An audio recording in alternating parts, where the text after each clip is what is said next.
Hello everyone, स्वागत है आप सबका आज की नई वीडियो के अंदर।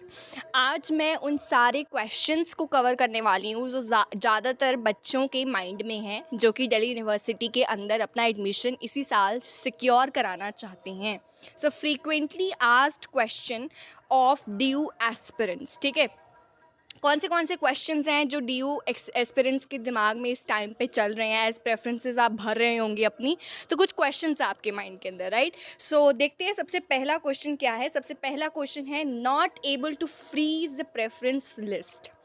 तो जो आप प्रेफरेंसेस भर रहे हैं अपनी प्रेफरेंस लिस्ट के, मतलब जो आप प्रेफरेंसेस भर रहे हैं फेज़ 2 एप्लीकेशन फॉर्म के अंदर, जो कि सीसेस का पोर्टल के ऊपर आप भर रहे होंगे, ठीक है, तो आप अपनी प्रेफरेंसेस फ्रीज़ नहीं कर पा रहे। जब भी आप फिर सुबह उठ के या कभी भी लॉगिन करते हैं अपने सीसेस पोर्टल के ऊपर, तो आपको जो आपका एप्लीकेशन फॉर्म है वो तो मतलब दिखा हुआ आता है कि सक्सेसफुली सबमिटेड, और नीचे लिखा हुआ आता है व्यू, है ना।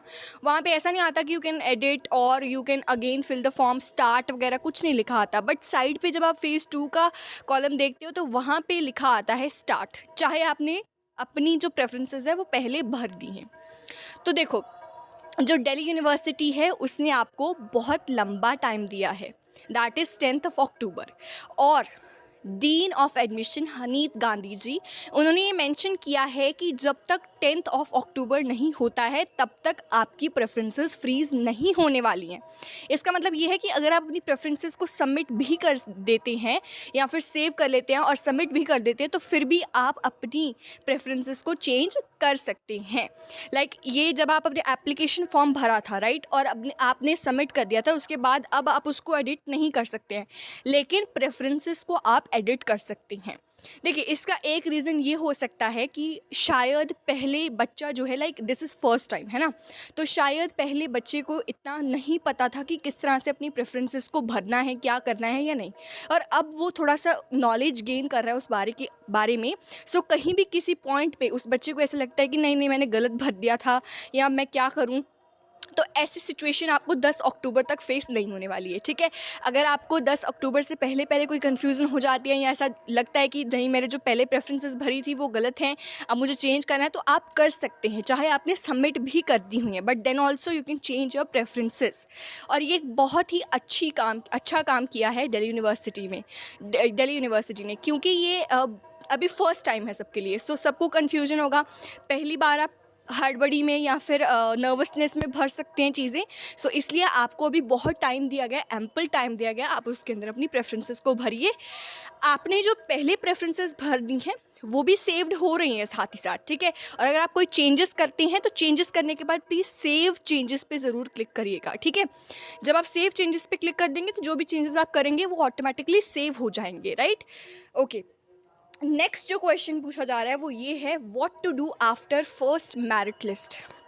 देखो, जब आपकी फर्स्ट मेरिट लिस्ट आएगी, ठीक है, तो वहाँ पे नॉर्मलाइज स्कोर्स आएंगे, किस कॉलेज के अंदर कितना नॉर्मलाइज स्कोर है और कितने नॉर्मलाइज स्कोर के ऊपर वो कॉलेज एडमिशन दे रहा है। सो आपको अपना स्कोर एंड उस कॉलेज का स्कोर मैच करना है जो आपके स्कोर के बराबर है, ठीक है। उसके बाद आपको अपने सीसेस पोर्टल के ऊपर जब आप लॉगिन करेंगे तो आपको फेज़ 3 के अंदर, क्योंकि वो जो 10 अक्टूबर के बाद फेज़ 3 स्टार्ट हो जाएगा, वहाँ पर आपको वो सारे कॉलेजेस दिखेंगे जो आपको शो हो रहे हैं, मतलब जिससे आपकी मेरिट जो है वो मैच कर रही होगी, ठीक है। और वहाँ पे आपको एक बटन दिखेगा, अप्लाई बटन, ठीक है। अप्लाई बटन का क्या मतलब होगा, उस पर आप क्लिक करेंगे एंड जो भी कॉलेज आपको मिला है फर्स्ट मेरिट के अंदर ही, उसके ऊपर क्लिक करने के बाद आप उसमें अप्लाई कर देंगे। अप्लाई करने के बाद आपकी सारे के सारे डॉक्यूमेंट्स एंड सारी इन्फॉर्मेशन आपकी जितनी भी है वो उस कॉलेज के पास चली जाएगी। वो कॉलेज आपके डॉक्यूमेंट्स को वेरीफाई करेगा। अगर आपके डॉक्यूमेंट्स एकदम सही निकलते हैं तो आप उस कॉलेज की फ़ीस को पे करेंगे और अपनी सीट को उस कॉलेज के अंदर रिज़र्व कराएंगे। और अगर आपके डॉक्यूमेंट्स में कुछ गड़बड़ी आती है तो आपको उस कॉलेज के थ्रू मेल आ सकता है, मैसेज आ सकता है, राइट, इवन कॉल भी आ सकती है, राइट, सम केसेस में कॉल भी आ सकती है, मेल आ सकते हैं। तो अपने 10 अक्टूबर के बाद जब फर्स्ट मेरिट लिस्ट आएगी तो डेफिनेटली देखिएगा, अपने मेल्स वगैरह चेक करते रहिएगा, ठीक है। सो वहाँ पे आपको लिखा आ सकता है कि आपके ये डॉक्यूमेंट सही नहीं है, आप उसको फिर से अपलोड कीजिए, ठीक है। वरना अगर आपके डॉक्यूमेंट सही होंगे तो कोई इशू नहीं होगा, तब आपको कोई फिर से अपलोड वगैरह करने की ज़रूरत नहीं पड़ेगी, ठीक है। तो ये चीज़ होने वाली है first after coming of first merit list. जब फर्स्ट मेरिट लिस्ट आ जाएगी तो ये आप काम करने वाले हैं, राइट। उसके बाद अगर हम देखें तो अगला क्वेश्चन जो पूछा जा रहा है वो ये है, can we select those programs which we had not mentioned in CUET application form. जो प्रोग्राम्स हमने CUET एप्लीकेशन फॉर्म के अंदर फिल नहीं किए, फॉर एग्जाम्पल एक बच्चा है, उसने CUET एप्लीकेशन फॉर्म के अंदर 2 ही कोर्सेज मेंशन किए हैं, let it be English honours या BA पॉलिटिकल साइंस ऑनर्स, ठीक है। ये सिर्फ ये 2 ही कोर्सेज उसने क्या करे हैं, CUET के एप्लीकेशन फॉर्म के अंदर फिल किए हुए थे।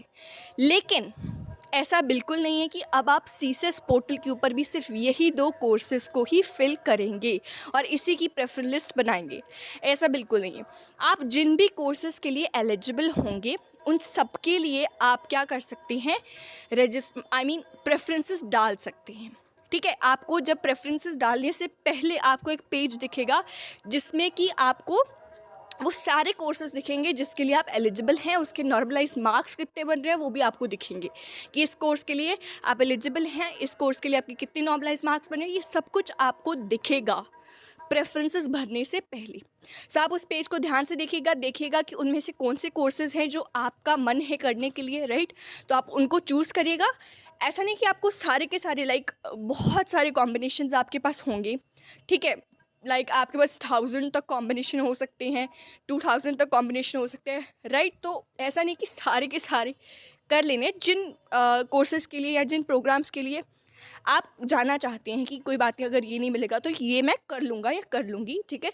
तो अगर आप उसके लिए जाना चाहते हैं तो आप उसको सिलेक्ट कर सकते हैं, राइट। तो इसका मतलब ये है कि जो आपने CUET में भरा है या नहीं भरा है इसका कोई मैटर नहीं करता है। मैटर सिर्फ करता है कि are you eligible for the courses, ठीक है।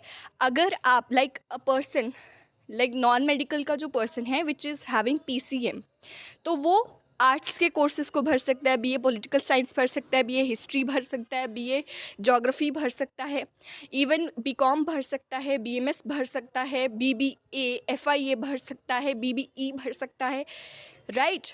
BA जर्नलिज्म भर सकता है ना। तो मे बी उसने CUET के पोर्टल के अंदर सिर्फ BSc फिज़िक्स या BSc मैथ्स कुछ इस तरह से कोर्सेज़ भर दिए होंगे और उसने अपने आर्ट्स के कोर्सेज़ नहीं भरे होंगे, तो वो आर्ट्स के कोर्सेज़ भी प्रेफरेंस लिस्ट के अंदर सिलेक्ट कर सकता है, ठीक है। सो दिस वाज ऑल, आज की वीडियो के अंदर यही था।